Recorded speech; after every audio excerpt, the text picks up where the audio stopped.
Le Da Fresh Morning, c'est 104.5 tonnes de bonne humeur. Tous les matins sur Urban FM. Vous êtes sur les 104.5 Urban FM, la station urbaine, et vous écoutez le Da Fresh Morning, le réveil matinal, le plus haut de la capitale, sur la radio, la plus haute de la capitale. Dans notre émission ce matin, on reçoit Christian Bois. Il est avec nous. Christian Bois, bonjour. Bonjour Da Fresh, bonjour René Ruth, Fallon. Bonjour Christian Bois. Bonjour à vous qui nous écoutez. Comment tu vas? Très bien, ça va. Un peu malade la semaine dernière. Mais tu as eu quoi? Tu es malade? La grippe, man. Il y avait une grippe violente là qui sillonnait. Mais le jour où je t'ai appelé, où tu étais en déplacement, là, il y a eu. On appelle ça comment? L'équinoxe des mers, hein? Ouais. Oh! On a failli rester coincé à la pointe, man. Ah bon? Hein? Oh, c'était brutal. Mais j'ai arrêté d'avoir mené mes enfants là-bas. Non, c'était violent. La nature, c'est pas l'ami de quelqu'un. Hein. Non, la nature, c'est vraiment pas l'ami de quelqu'un. C'est un truc de ouf, en fait. Ouais. Mais ça a chauffé. Il y a eu des décès. Oui, beaucoup. D'accord. Avec toi, on parle de Amazing Gabon, c'est ça? Oui. Vous avez votre concours de photos qui existe depuis déjà quelques années. Hein? 3 ans. 3 ans. Là, on est à la 3e édition. Ouais. C'est fondé sur quoi? Basé sur quoi? Qu'est-ce qui motive ce concours de photographie? Pour revenir un peu sur le départ, Amazing Gabon, c'est une plateforme qui a pour ambition de promouvoir la destination Gabon. Destination Gabon en tant que destination touristique. C'est quoi Gabon? Promouvoir la destination Gabon? Ça veut dire présenter aux yeux du monde, aux yeux des Gabonais déjà et aux yeux du monde le potentiel de la biodiversité du Gabon d'une part, et d'autre part les opportunités d'affaires qu'on peut avoir au Gabon. C'est pour ça qu'on travaille beaucoup avec des entités comme l'ANPI. Donc en fait, vous faites le même travail que le ministère du Tourisme ou bien? Non, c'est un partenaire institutionnel. Il nous donne, il nous laisse. Nous sommes des partenaires pour eux. Nous sommes des privés. Donc, ils nous donnent un couloir dans lequel nous on peut s'exprimer pour les aider. Le public peut pas tout faire. Donc, il faut qu'il y ait des opérateurs privés qui viennent et qui apportent un peu de force et un peu de diversité dans ce qui est proposé. Donc, vous faites la promotion de la destination Gabon. Ah oui. Et vous faites ça par la photographie ou bien il y a d'autres créneaux? Le concours de photographie, c'est déjà notre événement majeur parce que la photographie permet d'immortaliser et de transporter les instants qu'on arrive à capturer. Donc, c'est difficile de partir avec des prospectus à l'étranger et puis dire aux gens venez au Gabon. Nous, on a décidé de faire autrement. On demande aux Gabonais, à ceux qui vivent au Gabon, de dire au monde comment eux, ils perçoivent le Gabon, et nous, on va exposer cette vision du Gabon à l'étranger. D'accord. Par des photos. En fait, qu'est-ce que vous mettez? En fait, est-ce qu'il y a des zones que vous ciblez, par exemple? Non, il n'y a pas de zones. Il y a 2 thèmes principaux. Il y a la faune, parce que le Gabon, c'est un scandale en termes de biodiversité. On a une faune extraordinaire. C'est juste amazing, comme on dit, quoi. Donc, nous, on a décidé de faire un concours sur la faune, donc tout ce qui est règne animalier, et sur la flore du Gabon. On regorge d'espèces, mais pas possible, quoi. Pour exemple, le parc des Monts de Cristal regroupe la plus grosse diversité en termes de flore en Afrique. Oui. Vous vous rendez compte? Juste à côté de nous, là, entre l'estuaire et le Volentém, c'est la plus grande diversité en Afrique centrale. Donc, il y a ces 2 catégories-là, donc la faune et la flore, qui sont la base de notre concours. Et pour cette année, il y a quelque chose d'exceptionnel, c'est que le ministère du Tourisme, qui est notre partenaire, a décidé de mettre un prix spécial sur tout ce qui est atout et sites touristiques du Gabon. C'est-à-dire? C'est-à-dire qu'aujourd'hui, toi, Da Fresh, tu estimes, par exemple, qu'il y a un endroit que tu as visité et qui peut participer de la promotion du Gabon, tu nous envoies tes belles photos et puis ça fait partie de ça. C'est-à-dire qu'aujourd'hui, le ministère du Tourisme s'est dit un gourillon pour le trouver au Rwanda, un gourillon pour le trouver au Congo. Oui. Mais il y a des endroits qu'on peut que trouver au Gabon. Donc, on peut mettre en avant, par exemple, nos hôtels. Bien entendu. Ce sont des atouts touristiques. On peut mettre en avant nos sociétés de transport. Donc, le concours, ce n'est pas seulement filmer les animaux? Non, pas du tout. Cette année, il y a un prix spécial parce qu'on s'est aussi rendu compte que pour filmer les animaux, il faut... il faut avoir les moyens. Hein? Exactement. Et donc, le ministère du Tourisme a dit il faut ouvrir un peu plus le concours pour qu'il soit beaucoup plus démocratisé. C'est-à-dire que vous pouvez filmer la baie des Rois. On a reçu pour cette année de très, très belles photos de la baie des Rois. C'est-à-dire vous ne pouvez pas imaginer, je ne sais pas, les angles que les... On a des gens qui ont filmé depuis certains hôtels de la place, mais ils filment le bord de mer. Et c'est magnifique. Oui. Donc, ce sont des attraits touristiques qui font rêver. Vous pouvez aller dans un lodge de l'autre côté là-bas et puis vous vous asseyez sur une belle terrasse et vous montrez la vision qu'on a de la mer.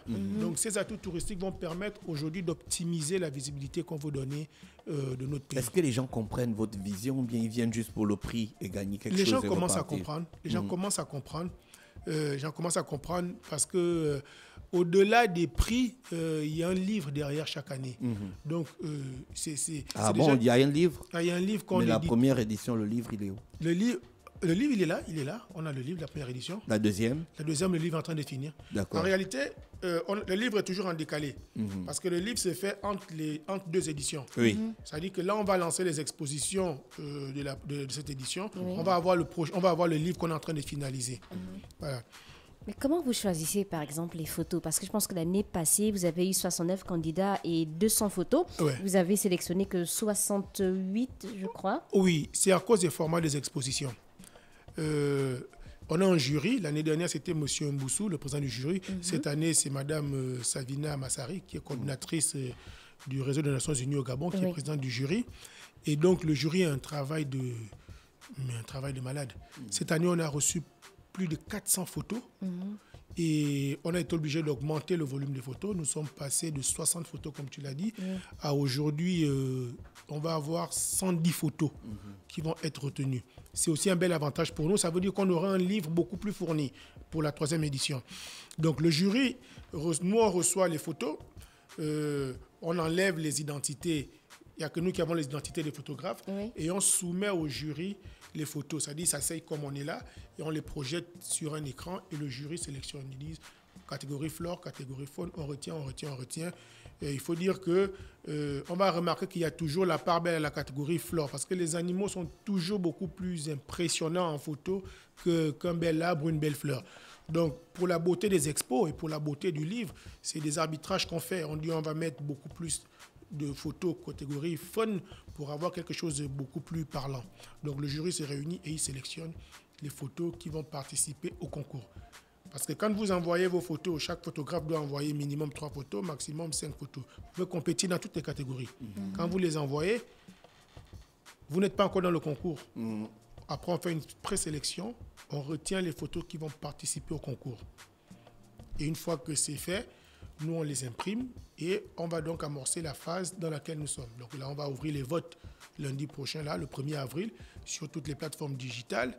Et après, le 6, on commence avec la première exposition et un vernissage dans un hôtel partenaire de la place. D'accord. Et la question des droits de propriété sur les photos, comment vous gérez ça avec les photographes? Non, la question est réglée de manière très simple. Le règlement du concours qui a été validé par voie d'huissier est clair. Toutes les photos que vous envoyez au concours appartiennent au concours. Cela ne veut pas dire que les photographes n'ont plus le droit d'utiliser leurs photos. La preuve, c'est qu'il y a des photographes qui ont participé au concours, qui ont fait des ouvrages avec leurs photographies. Mais ils ne peuvent pas nous réclamer un quelconque retour. Les photos appartiennent au concours. Nous ne les commercialisons pas. Nous pouvons les donner à Urban FM, par exemple, si on est partenaire, on peut vous les donner pour habiller vos... Mais pourquoi donc vous faites des expositions si vous ne les commercialisez pas? Non, vous avez fait des expositions en France. C'est des expositions à titre de promotion du Gabon. Ce n'est pas des expositions vente. D'accord. Ce sont des expositions à titre de promotion de la destination Gabon. D'accord. Ce qu'on vend, c'est l'ouvrage qu'on produit. Ça nous permet à nous d'avoir des fonds pour continuer à faire vivre le concours. D'accord. Les photos sont imprimées sur quel format? Les photos sont imprimées au format 80-60. C'est grand. Oui, c'est grand. Mais on peut mettre ça à la maison. Oui. Mais pourquoi on ne vend pas alors? Mais parce qu'il va être difficile de gérer ce genre de contrat avec les... On n'est pas encore outillés, nous, pour garantir aux photographes qu'on a vendu ce qu'on dit qu'on a vendu. En France, par exemple, quand vous prenez un ouvrage, vous ne pouvez pas l'éditer plus de 10 fois. Et ils sont numérotés. Donc, dès qu'on a vendu... ISBN. Oui, dès qu'on a vendu, c'est fini. On n'est pas encore prêt et on risque d'entrer dans des problématiques. On a ces discussions avec les photographes.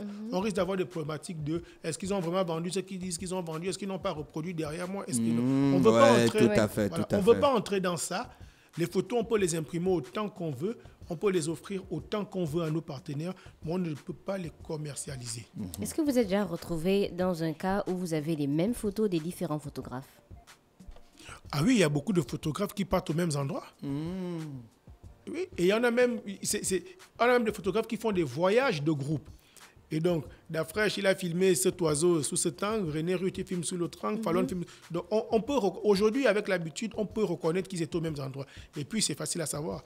Pour vous inscrire, vous êtes obligé de légender vos photos. Là où vous l'avez prise, la date, vous décrivez un peu. Vous-même, vous donnez une sémantique à votre photo parce que ça nous permet d'avoir un livre qui est super bien renseigné. Donc, on imagine, on peut lire leur parcours, on peut savoir qu'eux, ils sont partis là-bas, après ils sont allés là-bas, après ils sont allés là-bas. Les gens, ils font des voyages en groupe. Ça devient quelque chose d'intéressant, mais le plus intéressant pour nous aujourd'hui, c'est que les Gabonais commencent à comprendre ce qu'on veut faire. C'est pas évident, parce que il faut du matos. Alors, à l'heure où on parle, on est à quelle étape de la 3e édition du concours national de photographie? Donc, on vient de terminer l'étape de présélection. On a retenu 110 photos par là. Les photos partent en impression aujourd'hui. Et dès lundi 1er avril, on lance les votes sur nos plateformes, donc sur notre page Facebook et sur notre site internet. Il faut dire qu'on a arrêté il y a 2 semaines l'envoi des photos pour les catégories faune et flore et on a laissé ouverte la catégorie prix spécial, donc atout touristique du Gabon, pour que les gens continuent à filmer. Et donc ça va s'arrêter le 31. Et après le 31, donc le 1er, ça entre en compétition. Et ensuite, le 6, on démarre avec les expositions. Donc la première exposition, on va mettre du 6 au 10, dans un hôtel partenaire. À l'hôtel de Monte de Cristal? Non, ça va être à l'hôtel de la Sablière. À l'hôtel de la Sablière, d'accord. Donc on va avoir une exposition là-bas. Une exposition ouverte au public? Ouverte au public. C'est une exposition vote. D'accord. Donc il y a une urne, vous venez, vous sélectionnez vos photos, vous votez. Donc si vous partez là-bas, il faut savoir que vous allez voter. Vous allez voter. Il ne faut pas venir seulement pour regarder les photos des autres. On n'est pas obligé de voter. Vous pouvez, c'est un droit, c'est un droit civique. Mais ce n'est pas une élection politique. Arrête ton cinéma. Et la remise de prix, c'est pour quand? Est-ce que vous allez faire comme l'année passée pour vous arrimer avec la semaine de l'environnement? Je pense qu'on va faire beaucoup plus grand. On a des ambitions beaucoup plus grandes. L'année dernière, en fait, on a été fondu dans le programme de la Semaine mondiale de l'environnement. Et donc, on a un peu perdu la main sur notre propre événement. Donc, cette année, on va organiser une cérémonie spéciale de remise de prix. Donc, on va le faire, ça va être le 8 juin. Le 8 juin tombe avec... c'est toujours dans le cadre de la Semaine mondiale, la Journée mondiale de l'environnement. On va le faire le 8 juin. Et puis... ça va aussi nous permettre de célébrer un de nos partenaires qui est dans l'environnement, c'est la Fondation Omar Bongo pour l'environnement. D'accord. Et puis on sait que le 8 juin, c'est une date particulière pour cette fondation. Est-ce que vous allez être un peu plus souple, par exemple, avec la catégorie Moana? Parce que je pense que vous avez 2 catégories. Ouais, on a 2 grandes catégories. On a la catégorie des Okulu, donc les adultes, et puis on a les Moana. La catégorie Moana, et ça c'est aussi un appel à tous les parents, c'est la catégorie la plus simple. L'année dernière, par exemple, on a eu une seule candidate, mais donc elle a gagné. Du coup, direct, quoi. Alors que pour les Moana, on n'est pas aussi exigeant que pour les adultes. L'enfant prend son téléphone, il filme une belle fleur dans votre jardin, l'enfant va à la baie de Roi, il se filme. Vraiment, c'est la catégorie la plus ouverte. Et je pense peut-être que nous aussi, on n'a pas suffisamment martelé dessus pour faire comprendre aux parents que votre enfant il gagne un bel appareil photo quand même. On ne donne pas d'argent aux enfants, c'est un bel appareil photo pour motiver sa passion et tout ça. Mais la catégorie Moana, elle est ouverte. D'accord, merci Christian. Moi, je pense qu'on a fait le tour de la question, sauf s'il y a quelque chose à ajouter avant qu'on se sépare. Non, juste dire qu'on va bientôt démarrer les votes et préciser que les gens ont encore jusqu'au 31 mars pour envoyer les photos dans la catégorie de tourisme. On a encore des gens qui nous appelaient hier pour dire je vais envoyer. Et puis, on se donne rendez-vous à partir du 6 à l'hôtel de la Sablière, ex-Maïcha, pour la première expo. Et après, on aura le programme définitif de toutes les expos quand on aura bouclé tous les accords avec les différents lieux. Et on va y aller. Et surtout, préciser aussi que cette année, on va faire des expos dans les établissements parce qu'on veut faire de l'initiation de l'éducation environnementale avec les enfants. On va voir avec une ONG, par exemple comme le RGDD, pour entrer avec eux dans les établissements. On a déjà pris à tâche et voir comment on peut faire de belles expos pour nos enfants, pour nos petits frères, pour qu'eux aussi, aujourd'hui, commencent à prendre conscience de l'importance de notre biodiversité et des espèces à protéger au Gabon. Avant, nous, on avait ça au primaire, on avait des espèces. Je pense qu'on va aller vers ça et puis... on remercie toutes les personnes qui nous accompagnent, vraiment, et on vous remercie pour le plateau. Merci Christian avec nous ce matin sur les 104.5 Urban FM, la station urbaine dans Luda Fresh Morning. On va en musique, on se retrouve juste derrière. Le Da Fresh Morning, c'est 104.5 tonnes de bonne humeur. Tous les matins sur Urban FM.